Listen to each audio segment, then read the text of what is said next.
You're driving home at 10 p.m. on a Friday, and you don't know why you went. You showed up. You laughed at the right moments. You asked someone about their job, their kids, their renovation project, and you tracked just enough of the answer to nod in the right places. You held a beer you didn't want for 2 hours, it gave your Dan something to do. And now you're sitting at a red light, 4 miles from a bed you could have been in at 9. And there is nothing in your body that feels like it was worth the night. This isn't a new feeling. You've had it for a while, maybe a year, maybe longer. You just haven't named it yet. Part 1. The obligation circuit. It starts with a message on a Thursday afternoon. Hey, we're going out Saturday. You in? And something happens in you before you've even thought about whether you want to go. A reflex. Not excitement, something closer to calculation. If you don't go, what do they think? If you skip again, do you get invited next time? If you're not there, does the group just slowly forget you exist? You say yes. You mark the calendar. And from that moment until Saturday night, some small percentage of your brain is quietly dreading it. This is what researchers call the performance cost of social obligation. The psychological overhead of maintaining a social presence you don't actually want to maintain. A 2023 study on social energy found that shallow socializing, large groups, small talk, performance-heavy interactions, depletes mental resources significantly faster than deep one-on-one conversation. The party where you know 15 people slightly costs more than the dinner where you know one person well, but you keep going. Not because you enjoy it, because you've confused attendance with belonging. You show up so that people remember you exist. You show up so that when something actually matters, you'll be in the circle. You show up because the alternative, just not going for no reason, without an excuse, feels like a social crime you're not allowed to commit.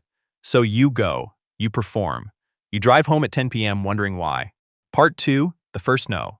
Then one Saturday you don't go. Not because you're sick, not because you have plans. You just look at the address in the group chat and something in you says no, and for once you listen to it. You type, sorry, can't make it tonight. Explanation, no rain check, send, and then you put your phone face down and wait for the guilt to arrive. It does, about 4 minutes later. You pick up the phone, nobody has responded yet. You check again at 7. Oh, I miss you, from one person. A thumbs up from another. By 8, the conversation has moved on to something else entirely. By 9, they're posting stories from wherever they are, and you're on your couch, and the night is quieter than you expected. Here is what you were bracing for. Concern. Questions. Someone texting privately to ask if you're okay. Here is what happened. The group chat moved on in under an hour. You're not sure how to feel about that. There's relief in it, definitely. But underneath the relief, there's something else. Something that feels almost like being slightly quietly insulted. You thought your absence would register more than this. It didn't. You tucked that information away without examining it too closely. And the following week, when another invitation arrives, you find it slightly easier to say no. Part 3, the quiet month. By week 4, you realize you haven't made plans with anyone. No parties, no after-work drinks. No we should catch up coffees that get scheduled and rescheduled until they dissolve. Just your apartment, your regular week, and an amount of unstructured weekend time you haven't had in years. You sleep until 7:30 on Saturday. You finish a book that's been on your nightstand for 6 months. You cook something on Sunday that takes 2 hours and makes your kitchen smells like something your grandmother would have made. You go for a run without checking the time. None of this is dramatic. None of it is what you imagined when you pictured having more time for yourself. It's smaller than that. Quieter. But there's a hum missing that you didn't know was there. A low-grade background frequency of always being slightly accountable to someone else's schedule. That hum is gone. Research on social energy confirms what you're feeling. After 3 hours of active socializing, both introverts and extroverts report significant increases in fatigue, and the cost isn't evenly distributed. Interactions that require you to perform a version of yourself that's louder, more agreeable, or more on than you actually are drain faster and deeper than interactions where you can just be what you are. You had been performing for years at nearly every social event you attended. You just didn't have a name for it until you stopped. There's a version of this story where the quiet month breaks you, where you last 2 weeks and then text someone in a panic because the silence is too loud. That happens to some people. But it doesn't happen to you. What happens to you is stranger and less dramatic. You adapt faster than you expected, and the adaptation feels less like loss and more like taking off shoes that were the wrong size. You wait quietly for someone to notice that you've gone quiet.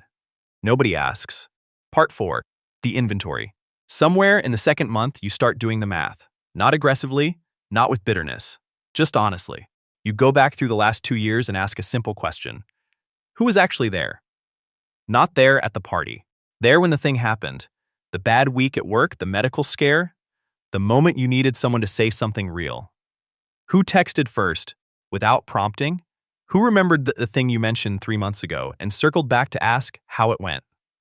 Who knew specifically what you were going through, not in a general way, but in the way that means they were paying attention?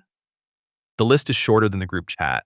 This is the part nobody talks about when they talk about social connection. Proximity is not friendship.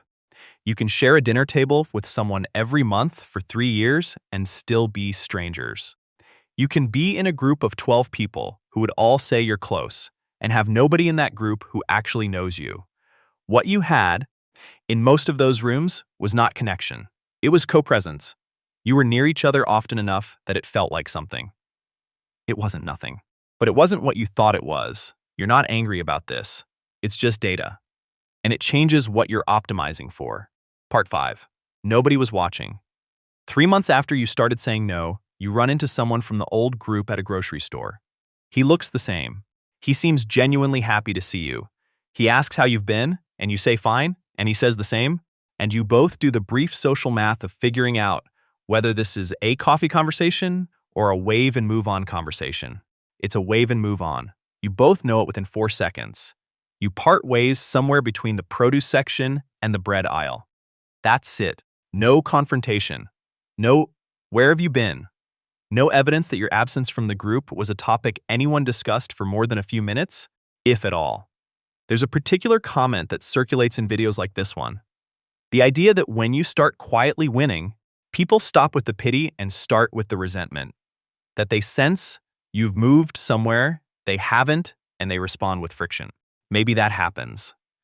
But that's not what happens to most people who quietly pull back from low-value socializing. Most people experience something much more ordinary and much harder to romanticize. Nothing. The group keeps meeting, the photos keep appearing, the group chat keeps moving, and you are not in any of it, and nobody has made a speech about it, and no one has sent you a message asking what happened. You were not the anchor of those rooms.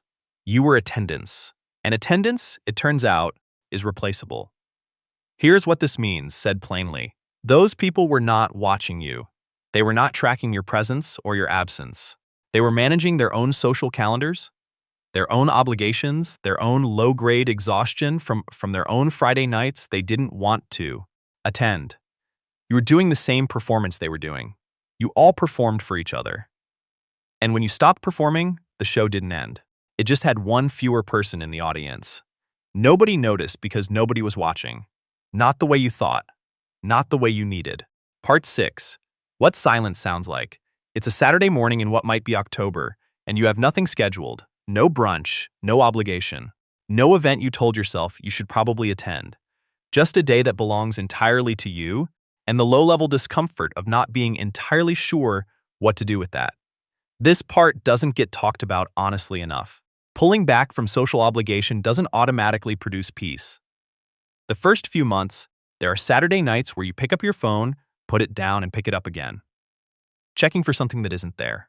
There are moments where you wonder if you've made a mistake, if you've traded shallow connection for no connection, and if the arithmetic actually works in your favor. It's not a clean feeling. Freedom rarely is. But something else is also happening, quietly, in the background.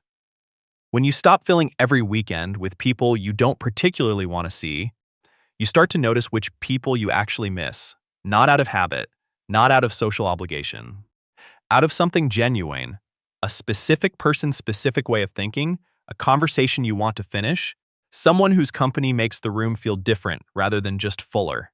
The signal gets clearer when you remove the noise.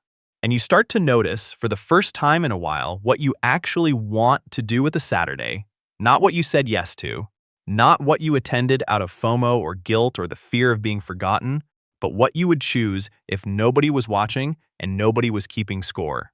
The strange thing is that this process makes you better at the socializing you do keep.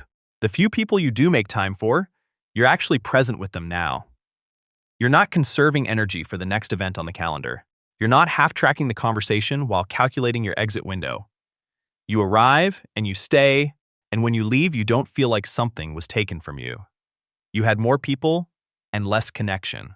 Now you have fewer people and something that actually resembles it. They weren't watching. They weren't keeping score. They never were. That's not a sad ending.